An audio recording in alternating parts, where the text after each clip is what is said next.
Hello viewers, welcome to முக்குக்குமணம் நாக்கு ருசி channel. இன்றைக்கி நம்ம சிக்கனோட கல்லீரலில் கிரேவி பார்க்க போகிறோங்க. ரொம்பவும் சுவையாக இருக்கும். இது மட்டன் சுவையில் இருக்கும். இது எப்படி பண்ணுறது பார்க்கலாமா? வாங்க கிச்சனுக்கு. முதல்ல இது மாதிரி கல்லீரல் எடுத்துருக்கேங்க. சிக்கன் கல்லீரல் எடுத்து அதில் வந்துட்டு கொஞ்சம் மஞ்சள்தூள், இஞ்சி பூண்டு பேஸ்ட்டு, கொஞ்சம் உப்பு சேர்த்துக்கிட்டேங்க. இது நல்லா ஒரு வாட்டி மிக்ஸ் பண்ணிக்கலாம். ஒரு 1/4 கிளாஸ் அவளுக்கு தண்ணி விடணுங்க. ரொம்ப கொஞ்சமாக விடணும். இதை மூடி போட்டு ஒரு 4 விசில் விட்டுக்கலாம். நல்லா வெந்து வந்துடுச்சிங்க. இப்போ வந்துட்டு கடாயை வச்சுக்கிட்டேன். கடாயில் எண்ணெய் விட்டுக்கிட்டு ஸ்டவ் ஆன் பண்ணிக்கிட்டேங்க. இப்போ பட்டை,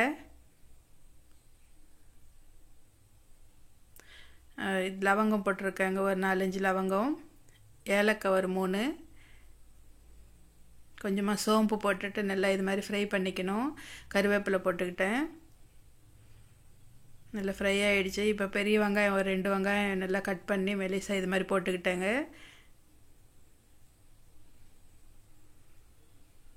இது நல்லா இது மாதிரி ஃப்ரை பண்ணிக்கலாம். நல்லா கலர் சேஞ்ச் ஆகிற வரைக்கும் ஃப்ரை பண்ணிக்கணும்.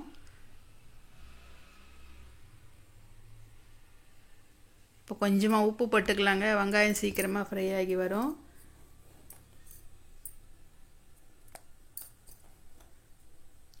இப்போ பச்சை மிளகாய் கொஞ்சமாக போட்டிருக்கேன்.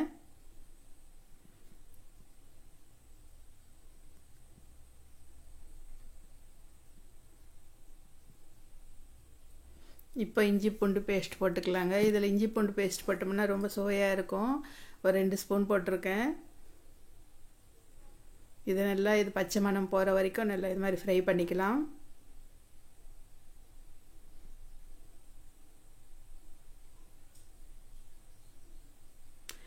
இப்போ வந்துட்டு தக்காளிங்க, பெரிய தக்காளி ஒரு தக்காளி போட்டுக்கிட்டேன்.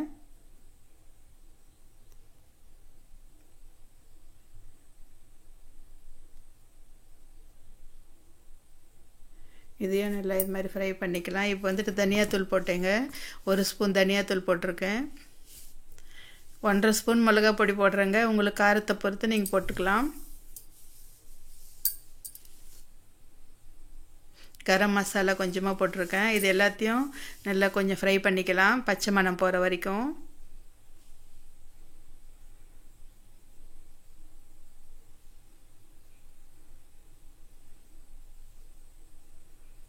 இப்போ வந்துட்டு நம்ம வேக வச்சுக்கிட்டே இதெல்லாம் இதில் போட்டுக்கலாம் தண்ணியோடு சேர்த்து.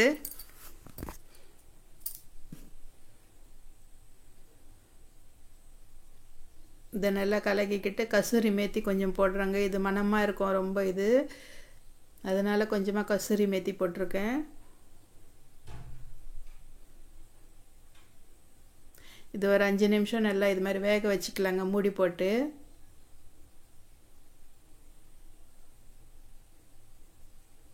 பாருங்கள், ஒரு 5 நிமிஷம் வெந்து வந்தது. எவ்வளோ சுவையான சிக்கன் கல்லீரல் கிரேவி ரெடி ஆகிடுச்சிங்க. இதே மாதிரி நீங்களும் ட்ரை பண்ணி பாருங்கள். ரொம்ப சுவையாக இருக்கும். நம்ம சேனல் சப்ஸ்கிரைப் பண்ணிக்கோங்க, லைக் பண்ணுங்கள், உங்கள் ஃப்ரெண்ட்ஸுக்கு ஷேர் பண்ணுங்கள். ஓகே வீவர்ஸ், பாய்.